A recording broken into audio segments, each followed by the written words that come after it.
दोस्तों, कहा जाता है कि स्त्री को पहचानना आसान नहीं है। इसीलिए कहा जाता है कि औरत को दुनिया में कौन पहचाने, त्रिया चरित्र तदेवो न जाने। श्रीमद् भागवत गीता के अनुसार बताया गया है कि औरत को कोई समझ नहीं सकता। दोस्तों, भारत में स्त्रियों को देवी का दर्जा दिया गया है, लेकिन यहां देवी के साथ समाज द्वारा समय समय पर दुर्व्यवहार होता रहता है। प्रकृति ने स्त्री के भीतर कोमलता, सौम्यता और ममता का गुण भरपूर मात्रा में दिया है। ये सभी गुण हर महिलाओं में देखे जाते हैं। लेकिन कहते हैं ना, हाथों की पांचों उंगलियां बराबर नहीं होती। उसी तरह हर महिला ममता की मूर्ति हो, यह जरूरी भी नहीं। हमारा समाज स्त्रियों को परिवार का इज्जत मानता है और महिला को यह जिम्मेदारी भी दी जाती है कि परिवार की इज्जत पर कोई क्षति न आए।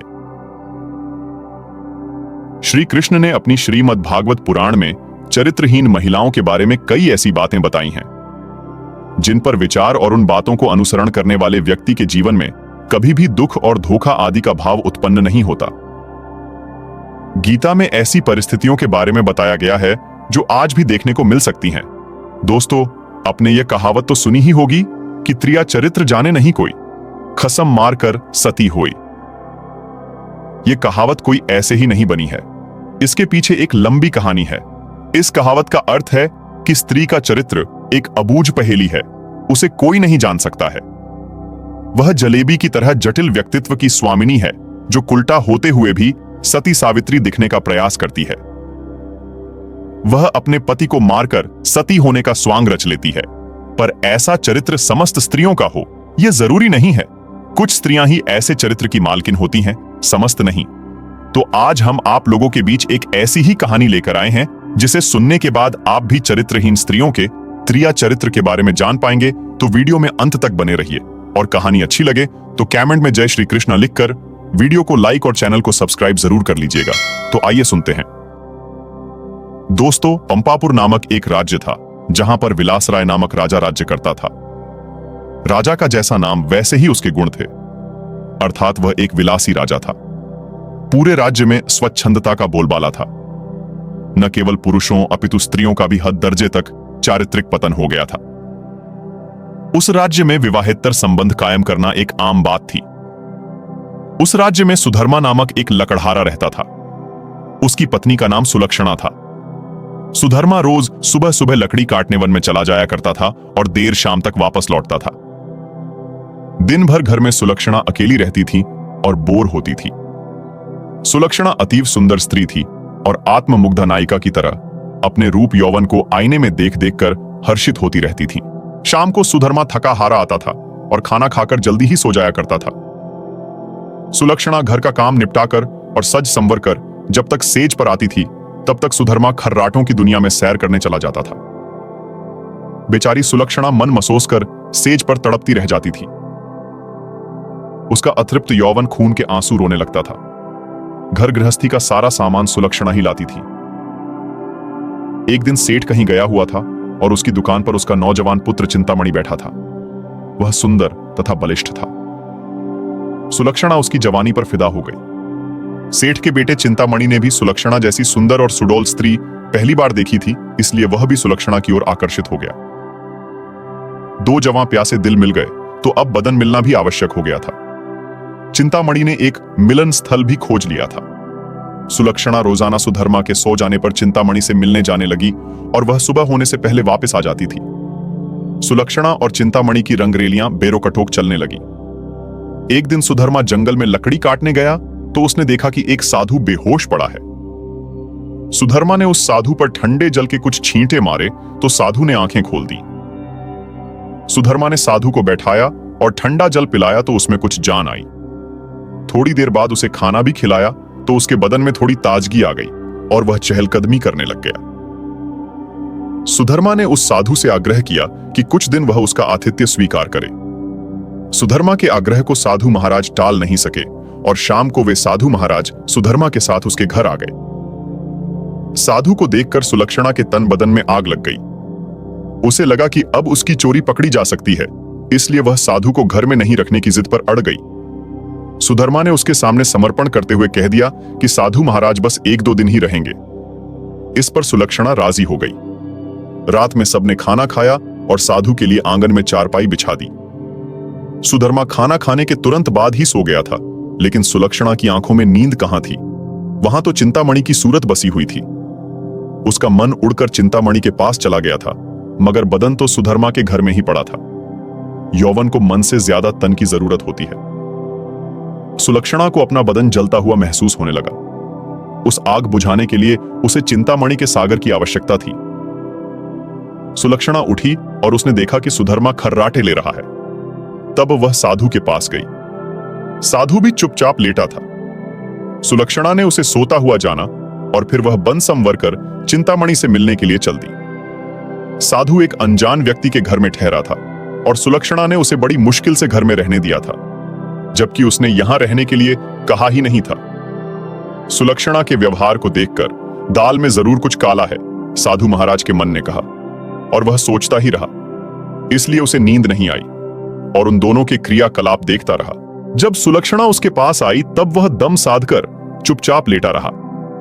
उसने सुलक्षणा को बन संवर कर कहीं पर जाते हुए देख लिया था, मगर वह चुपचाप पड़ा रहा। उसने यह भी देख लिया था कि भोर होने से पहले ही सुलक्षणा वापस आ गई थी। उसे अब सारा माजरा समझ में आ गया था। दूसरे दिन सुधर्मा जब जंगल से लौटा तो साधु ने उसे अपनी पत्नी से सावधान रहने को कहा और यह भी कहा कि उसकी पत्नी किसी से मिलने रात को कहीं जाती है। इस पर सुधर्मा को सुलक्षणा पर बहुत गुस्सा आया और उसने सुलक्षणा को मारा पीटा भी बहुत। उसने सुलक्षणा को एक खंभे से बांध दिया और सो गया। सुधर्मा के मकान के पड़ोस में हरिराम नाई रहता था, जिसकी पत्नी का नाम सुशीला था। सुलक्षणा की तरह सुशीला भी एक चरित्रहीन स्त्री थी। उसका भी एक यार था। चूंकि दोनों एक ही नाव पर सवार थीं, इसलिए दोनों घनिष्ठ सहेली बन गई थीं। दोनों सहेलियां एक दूसरे के संदेश लाने ले जाने का काम भी करती थीं, इसलिए दोनों स्त्रियां एक दूसरे के प्रेमियों से भलीभांति परिचित थीं। उस रात जब काफी देर तक सुलक्षणा नहीं आई तो चिंतामणि को चिंता होने लगी। वह भागा भागा सुशीला के पास आया और सुलक्षणा को बुला लाने के लिए सुशीला से कहने लगा। सुशीला सुलक्षणा के घर गई तो उसे खंभे से बंधा पाया। तब सुलक्षणा ने सारी कहानी बता दी। सुशीला ने चिंतामणि का संदेश सुलक्षणा को दिया तो सुलक्षणा ने अपने बंधे होने की मजबूरी बता दी। इस पर सुशीला ने कहा, ऐसा कर, मैं तेरे बंधन खोल देती हूं। तू चिंतामणि से मिला तब तक मैं यहां बंधी रहूंगी। उसके इस प्रस्ताव पर सुलक्षणा की बाँछें खिल गईं और वह अपनी जगह सुशीला को बांधकर चिंतामणि से मिलने चली गई। साधु महाराज ये सब खटराक देख सुन रहे थे, मगर वे चुपचाप खाट में दम साधे पड़े रहे। रात में जब सुधर्मा की नींद खुली तो उसे सुलक्षणा पर थोड़ी दया आई और उसने सोचा कि उसने कुछ ज्यादा कठोर रूप धर लिया है। अब सुलक्षणा को खोल देना चाहिए। लेकिन मन ने कहा, अगर वह फिर से अपने प्रेमी से मिलने चली गई तो अब इस सवाल का कोई जवाब नहीं था उसके पास। उसने सोचा कि इस बार यदि सुलक्षणा वचन दे दे कि वह अपने प्रेमी से मिलने नहीं जाएगी, तब वह उसे खोल सकता है। सुधर्मा ने जोर से आवाज लगाई, कलंकिनी, अगर मुझे तू यह आश्वासन दे दे कि तू उससे मिलने नहीं जाएगी तो मैं तेरे बंधन खोल दूंगा। लेकिन वहां पर तो सुलक्षणा नहीं, अपितु सुशीला बंधी हुई थी। सुशीला ने सोचा कि यदि वह कुछ भी बोलेगी तो उसकी आवाज से सुधर्मा को पता चल जाएगा कि वह सुलक्षणा नहीं कोई और है, तो फिर सारा भांडा ही फूट जाएगा। इसलिए वह कुछ नहीं बोली और चुप रही। उसके इस तरह चुप रहने पर सुधर्मा को गुस्सा आ गया और उसने गुस्से में आकर कुल्हाड़ी फेंक कर दे मारी।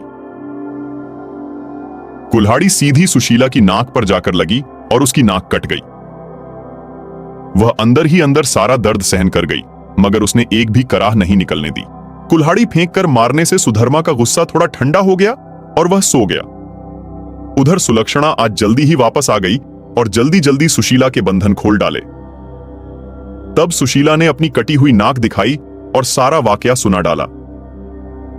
सुलक्षणा यह देखकर और सुनकर कांप उठी, मगर अब क्या हो सकता है। सुशीला अपने घर को चली गई और सुलक्षणा फिर से उसी खंबे से बंधी खड़ी हो गई। साधु बाबा चारपाई पर पड़े पड़े यह सारा त्रिया चरित्र देख रहे थे। थोड़ी देर बाद जब सुधर्मा की नींद खुली तो उसने अपनी पत्नी सुलक्षणा से फिर कहा, देख, तू अब भी मुझसे सच सच कह दे और मुझे यह वचन दे दे कि तू फिर कभी उससे मिलने नहीं जाएगी तो ठीक रहेगा। नहीं तो जिस प्रकार मैंने तेरी नाक काटी है, अब तेरे दोनों कान भी काट दूंगा, फिर तू नकटी और बूची हो जाएगी, तब तेरा घर से निकलना ही मुश्किल हो जाएगा। इन शब्दों को सुनकर सुलक्षणा के षड्यंत्रकारी दिमाग में एक युक्ति सूझी। उसे पता था कि नाक उसकी नहीं, सुशीला की कटी है, और इस बात का पता सुधर्मा को नहीं है। इस नासमझी का फायदा उठाना चाहिए। तब उसने त्रिया चरित्र दिखलाते हुए नाटक करना शुरू कर दिया और जोर जोर से रोना शुरू कर दिया। रोते रोते बोली, तुम मर्द लोग बड़े बेरहम होते हो, अपनी पत्नी पर झूठा इल्जाम लगाकर उसकी नाक काट देते हो। मैं कोई कुल्लटा स्त्री नहीं हूं, जैसा कि तुमने मुझ पर आरोप लगाया था। मैं एक पतिव्रता स्त्री हूं, और मैं आज तुम्हें यह सिद्ध करके दिखा दूंगी कि मैं कितनी सती, नेक और पतिव्रता हूं।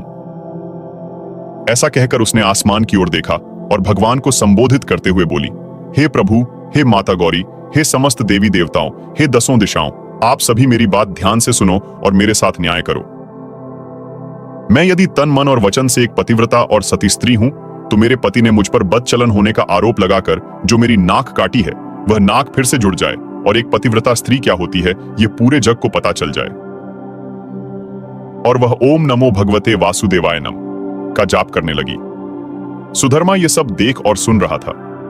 अभी 3-4 बार ही मंत्र का जाप हुआ था कि सुलक्षणा चीख पड़ी, मेरी नाक जुड़ गई, मेरी नाक पहले जैसी हो गई। हे भगवान, तेरा लाख लाख शुक्र है जो तूने एक पतिव्रता स्त्री की लाज रख ली और मुझ पर बदचलन होने का झूठा आरोप जो मेरे पति ने लगाया था उसे खारिज कर दिया। मैं आपका यह उपकार जिंदगी भर नहीं भूलूंगी, भगवान। और उसने नीचे धरती पर झुककर भगवान को प्रणाम किया। तब तक सुबह हो गई थी। सुधर्मा को उसकी बातों पर विश्वास नहीं हुआ, इसलिए वह उसके पास गया और उसकी नाक को छूकर देखा, वह पहले जैसी ही थी। वह सुलक्षणा को आश्चर्य से देखता ही रह गया और अपनी गलती पर पछताने लगा। उधर सुशीला ने अपने चेहरे पर एक कपड़ा इस तरह लगा लिया कि नाक दिखाई नहीं दे।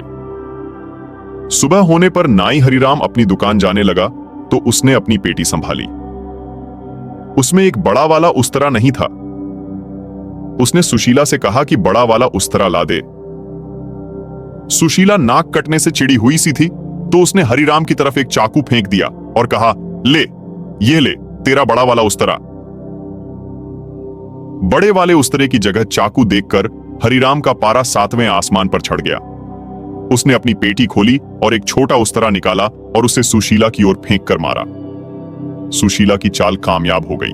वह यही तो चाहती थी।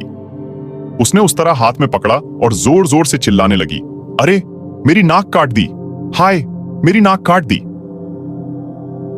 उसकी आवाज सुनकर अड़ोसी पड़ोसी आ गए और वहां भीड़ लग गई। लोगों ने देखा कि सुशीला की नाक कटी हुई है और उसके हाथ में एक छोटा उस्तरा है। सुशीला कहे जा रही थी कि उसके पति ने उसे बदचलन बताकर बेवजह ही उसकी नाक इस उस्तरे से काट दी है। लोगों ने सुशीला की बात सही मान ली और हरिराम नाई की खूब धुनाई कर दी। इतनी देर में राजा के सिपाही आ गए और हरिराम नाई को पकड़कर ले गए। राजा की अदालत में मुकदमा चला। सुशीला ने स्वयं को सती सावित्री, पतिव्रता बताते हुए अपने पति पर आरोप लगाया कि उसने उसे बदचलन बताकर उसकी नाक उस उस्तरे से काट ली थी। उस्तरा भी था और सुशीला की नाक भी कटी हुई थी। एक पत्नी अपने पति पर मिथ्या आरोप क्यों लगाएगी? तब राजा ने हरिराम नाई को दोषी मानते हुए उसे मृत्युदंड सुना दिया। इस मृत्युदंड की चर्चा पूरे राज्य में फैल गई। सुधर्मा के घर में ठहरे हुए साधु महाराज ने भी जब हरिराम नाई को मृत्युदंड की बात सुनी तब वह विचलित हो गया। उसे दोनों स्त्रियों के त्रिया चरित्र का संपूर्ण ज्ञान था, जिसकी चपेट में एक निर्दोष व्यक्ति हरिराम नाई आ रहा था और अपनी जान से हाथ धो रहा था। तब वह राजा के पास गया और संपूर्ण घटनाक्रम राजा को कह सुनाया। राजा ने सुधर्मा और सुलक्षणा को दरबार में बुलवाया और कड़क कर सारी बातें सच सच बताने के लिए कहा। तब सुलक्षणा और सुशीला ने सारी बातें सच सच बता दी और अपने स्वांग को भी बता दिया। अब मामला पूरी तरह से साफ हो चुका था। दोनों स्त्रियों का अपराध सामने आ गया था और हरिराम नाई निर्दोष सिद्ध हो गया था। इस षड्यंत्र के लिए दोनों कुलटाओं को भीषण दंड दिया जाना था, लेकिन स्त्री, बालक और साधु को मृत्युदंड नहीं दिया जा सकता है। इस शास्त्रीय विधान के अनुसार दोनों स्त्रियों के नाक कान काटकर उन्हें छोड़ दिया गया। इस पूरे वृतांत को देखकर साधु महाराज बोल पड़े, त्रिया चरित्र जाने नहीं कोई, खसम मारकर सती होई।